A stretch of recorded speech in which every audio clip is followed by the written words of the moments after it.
Again? Who could be doing this? I decided to install security cameras. And there, the footage captured a surprising person. Inside the garbage bag, there was something I never expected. My name is Samantha, a 32 years old office worker. Currently, I'm in a relationship with a man named Joel. We met through work. Joel used to come to the company I work for frequently for business purposes. He was friendly and sociable, so he often talked to not only the assigned staff, but also other employees, including me. He even invited me and my colleagues to a drinking party. Through that drinking party, I exchanged contact information with him. He was very interesting, and even before we started dating, we exchanged messages almost every day. After that, we started going out for drinks together. He had a cheerful and lively personality, but when we were alone, he would become a bit more calm, and I found myself more and more attracted to him. And one day, he confessed his feelings to me. I want to date you with marriage in mind. I was extremely happy to hear that. The fact that he mentioned marriage as a consideration showed that he was serious about me. Of course, the answer was yes, and we started dating. Our relationship with Joel began, and it was a lot of fun. He knew various dating spots and came up with different date plans for me. Thanks to him, I was able to have many enjoyable experiences and discover new things even in places I thought I already knew. We continued our relationship smoothly from then on. Around 2 years into our relationship, Joel proposed to me one day. I want to be with you every day for the rest of my life, Samantha. So, will you marry me? Yes, I will. Thank you. And so, we decided to get married. I went with him to his parents' house. Nice to meet you. I'm Samantha. Hi. Good to finally meet you, Samantha.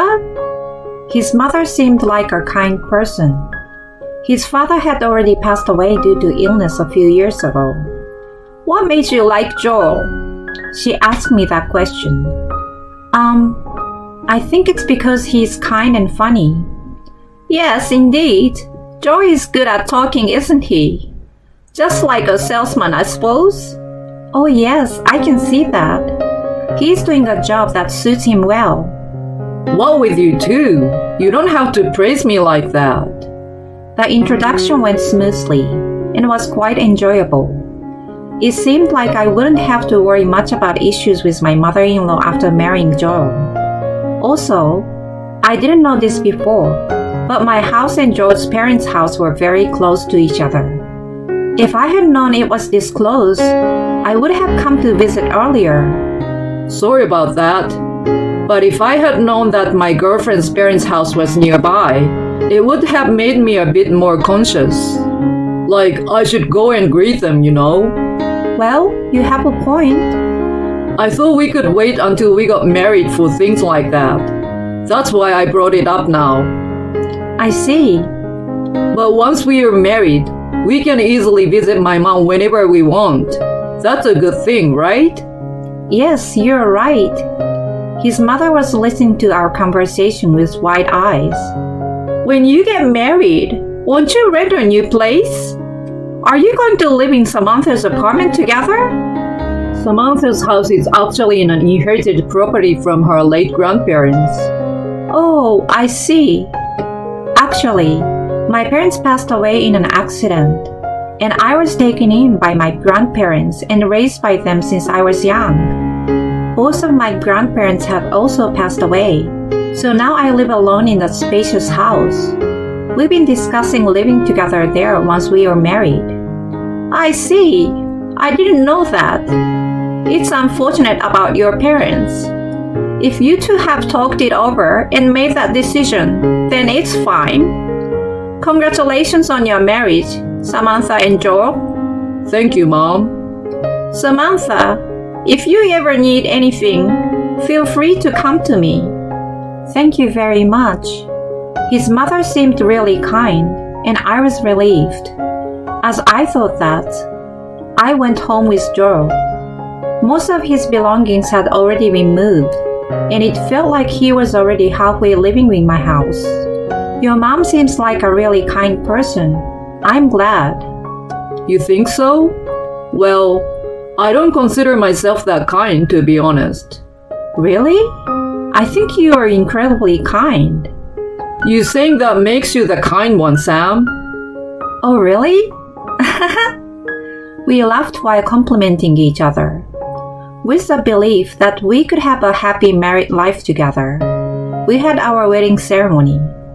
We hadn't shared the fact that Joe and I were dating with our colleagues at work. So when they heard about our marriage, they were surprised. But they said we looked good together and congratulated us. Many people attended our wedding. I think it was wonderful that we were able to have a happy wedding ceremony. After that, we started our newlywed life. Since we were practically living together already, there wasn't much change in our daily life. However, being newlywed had a mysterious power that made everything feel fresh and exciting. Even after marriage, I continued working, and we both had jobs. My husband wasn't good at household chores, especially cooking. So I took charge of cooking, and he helped with other chores like cleaning and laundry. At first, he was still getting used to it, but he tried his best with cleaning. It's really appreciated to have a husband who cooperates with household chores. In this way, we smoothly enjoyed our newlywed life, and I felt happy every day. But less than a year of marriage, my husband started going on business trips more frequently. I will be going on a business trip for about a week. Huh? Again? You've been going on a lot of trips lately. Well, they seem to have high expectations of me. They've entrusted me with some important tasks. I see. Well, you will have to do your best then. Yeah, sorry for leaving the house again. It's okay. Take care, alright? Although I said those words, I felt a bit lonely. We're still newlyweds, and yet, they keep increasing the number of business trips. What is the company thinking? I almost wanted to complain, but work is work. Besides, we might have children in the future, so it's important to have savings. So it's crucial for my husband to achieve results in his work. A few months later, my husband was given another long-term assignment. They want me to go on a business trip for about 3 months this time. Huh? 3 months? They want me to go and provide support from headquarters as they set up a new branch. That's a really important job. Yeah, they have high expectations of me. But 3 months will be tough. I'm sorry, Samantha. It's okay. But you will have weekends off, right? Can you come back on weekends? I'm not sure. It's in Nevada, so there are several layovers during the flight, and it might be difficult to come back every weekend. I see. Then let's video call each other. Yeah, that's a good idea. Let's do that. Afterwards, my husband went on a long-term business trip. I felt a bit lonely living alone. But then, a certain problem arose. Huh? What is this? When I returned home from work as usual, there were a large number of garbage bags placed in front of the entrance. I had no idea what was going on, but I couldn't just leave the garbage like that. Although it was creepy, I gathered them all and disposed of them at the garbage station. Seriously, who could be doing this? As I was thinking that, on another day, a large amount of garbage was again dumped in front of my house. Huh? Again? Ooh, what is going on? This is clearly some form of harassment, but I didn't know the purpose or the reason behind it. I considered reporting it to the police, but it could also be someone I know or neighbor. Thinking that way, I decided to investigate on my own. I decided to install security cameras. And there, to my surprise, I saw the person responsible. It turned out that it was my mother-in-law who was dumping the large amount of garbage bags. Why would my mother-in-law do such a thing? From then on, the garbage was repeatedly dumped in the same manner, and it was always my mother-in-law. Why would she do something like this? I couldn't understand why my mother-in-law would engage in such harassment. I grabbed the garbage bags and immediately headed towards my mother-in-law. "Oh, Samantha, what's the matter?" What exactly is going on? Why are you dumping this garbage in front of my house?" "Well, it's for the purpose of harassing you." To my surprise, my mother-in-law boldly admitted to it. "Harassment? That's terrible." "Oh, stop being so annoying. I've never liked you from the start." "What do you mean you've never liked me? Have I done something to inconvenience or offend you? Why do I have to hear such things?" As I trembled with anger, my mother-in-law handed something to me. It was a screen of her smartphone. Huh? On the screen, there was a message that said, "Look inside the garbage bags." I was puzzled as I opened the garbage bags, and inside the bags, there was something I never expected to find. "This is..." "Samantha, that's enough. If you have time to bother me, go home." I followed her instructions and immediately returned home. Inside the garbage bags I saw, there were photos of my husband. My husband was having an affair. What my mother-in-law had put in the bag were evidence photos and copies of documents related to the affair. And she did all of that to make me aware of it. But why would she choose such a method? It bothered me, but I couldn't find an answer no matter how much I thought about it. First and foremost, I needed to prepare for a divorce from my husband. I immediately consulted a lawyer's office. The lawyer assured me that with this much evidence, there shouldn't be any problems. That gave me some temporary relief. Then, I received a sudden call from my husband. "Hello, Joe. What's up?" Quite surprised that he was calling me instead, I answered the phone. "Samantha, are you okay? I was just wondering if there was any conflict with my mother." I couldn't believe my ears. "Why?" Well, as long as there's nothing, it's fine." I stormed into my mother-in-law's house and confronted her, but I didn't tell my husband about it. Yet, why would he make such a phone call? Could it be related to my mother-in-law's roundabout ways of doing things? If she wanted to inform me about her son's affair, she could have directly told me. I had a hunch that something was going on, so I came up with a plan. Like my mother-in-law, I placed a garbage bag in front of my in-law's house. I put a note inside, specifying that I wanted to meet and talk directly, along with the location and date. I hoped that my mother-in-law would come. With that in mind, I waited at the cafe I had designated. And then, my mother-in-law appeared. "Samantha, you!" I had a feeling that something was going on. There are things that we can't talk about in each other's houses, right? Like being secretly watched by Joe. As I said that, my mother-in-law's face turned pale. "Please don't worry. Thanks to that, I've been able to proceed with preparations for divorcing him. So now, I want to help you." As I said that, my mother-in-law burst into tears. "I'm sorry, Samantha. I've been threatened by that kid." When I heard the details, I was shocked. Apparently, my mother-in-law found out about the affair before I did.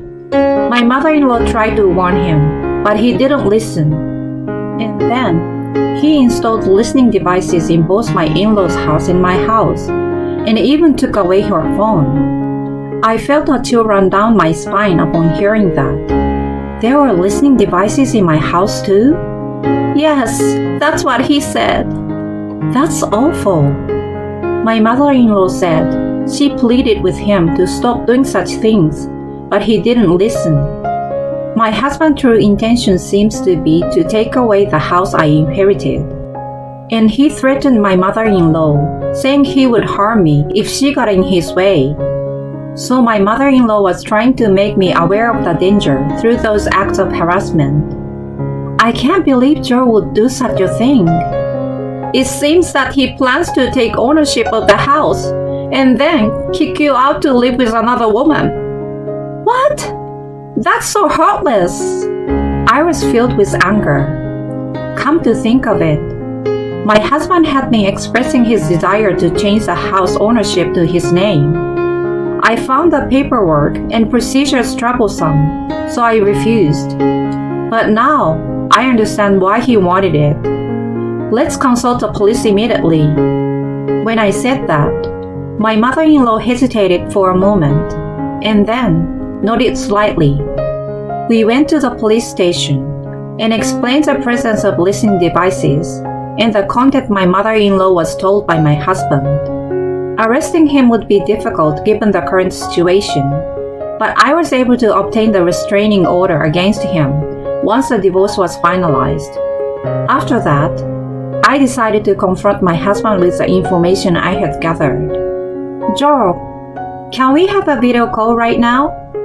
I sent a message to my husband, who claimed to be on a business trip during a certain holiday. But as expected, he said he couldn't do a video call. Why? It's a day off, so you can spare a little time, right? Sorry, I'm meeting someone related to work, so I can't do it. I messaged my husband, pretending to be oblivious. So, I saw you sitting at the Divine Cafe with a woman I don't know. Immediately, my husband called me.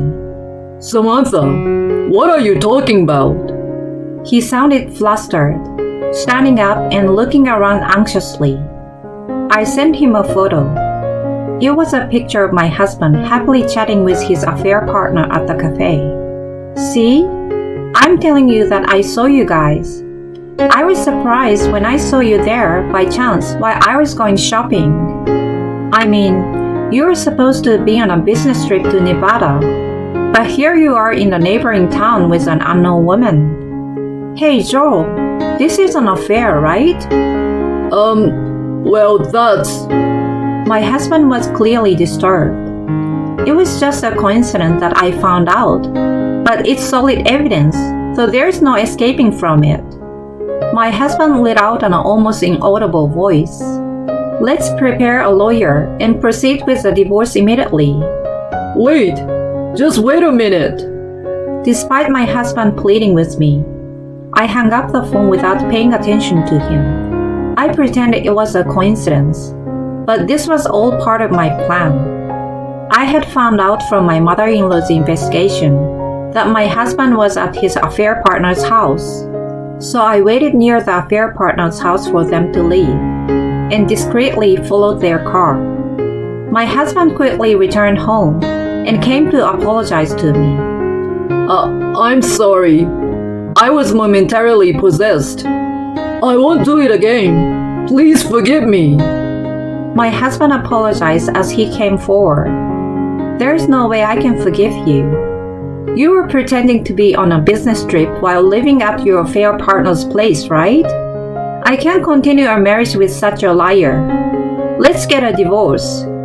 As my determination became clear, my husband slumped down weakly on the spot. Shortly after that, I divorced him.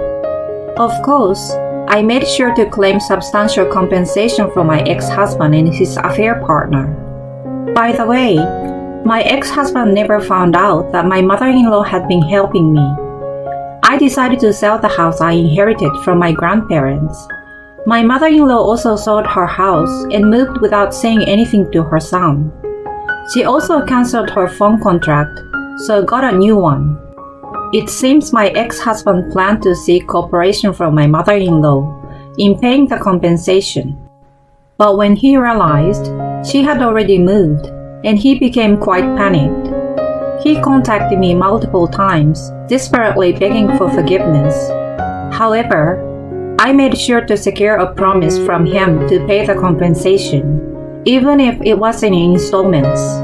If there was any delay in payment, I made arrangements to have his salary garnished.